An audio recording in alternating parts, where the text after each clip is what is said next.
नमस्कार, मी प्रतीक्षा. DNA मराठीमध्ये आपलं स्वागत. अहिल्यानगरमध्ये आंदोलनादरम्यान मुख्य प्राण्यांचा अमानवीय छळ झाल्याचा धक्कादायक प्रकार समोर आलाय. 13 मार्च 2026 रोजी महानगरपालिका क्षेत्रात झालेल्या आंदोलनात वराहाचे म्हणजेच डुकराचे पाय दोरीने बांधून त्यांना तासनतास डांबून ठेवण्याचा आरोप करण्यात आला असून या घटनेचा वंचित बहुजन आघाडीच्या वतीने तीव्र निषेध करण्यात आला आहे. संघटनेच्या निवेदनानुसार मोठ्या पोलीस बंदोबस्तात आणि SDPO city doctor Dilip Tiparse यांच्या उपस्थितीत हा प्रकार घडल्याचा आरोप आहे.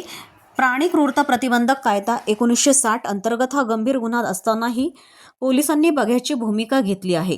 छळ झालेल्या वराहांची तात्काळ पशुवैद्यकीय तपासणी करून अहवाल जाहीर करावा, तसेच आंदोलन आयोजकांवर भारतीय न्याय संहिता आणि प्राणी संरक्षण कायद्याअंतर्गत गुन्हे दाखल करण्यात यावे अशी मागणी करण्यात आली आहे. कर्तव्यात कसूर केल्याप्रकरणी संबंधित पोलीस अधिकाऱ्यांवरही चौकशी करून कारवाई करावी असं निवेदनात नमूद केलं आहे. दरम्यान प्रशासनानं कारवाई न केल्यास लोकशाही मार्गाने तीव्र आंदोलन छेडण्याचा इशारा वंचित बहुजन आघाडीने दिला आहे. यावेळी जिल्हाध्यक्ष योगेश साठे, जिल्हा संघटक सुधीर ठोंबे, भिंगार अध्यक्ष राजीव भिंगार दिवे, जिल्हा सल्लागार JD शिरसाट, प्रवीण घाटविसावे, राजू भोसले, राहुल गायकवाड, अशोक पवार, जितीन ओहोळ, तुषार धावडे, अशोक सकट, शफी मोगल, जावेद पटेल, सचिन पगार यांच्यासह कार्यकर्ते मोठ्या संख्येने उपस्थित होते.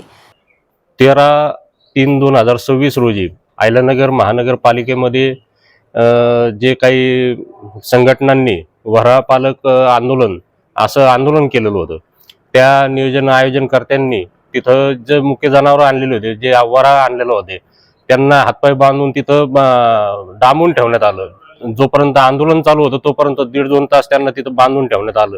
त्यांच्यावर ते अन्याय झालेला आहे. एक प्रकारे आपला भारताचा जो कायदा आहे प्राणी मित्रांचा, तो त्या कायद्याअंतर्गत त्यांच्यावर कारवाई करण्यात यावी अशी आम्ही मागणी केलेली आहे.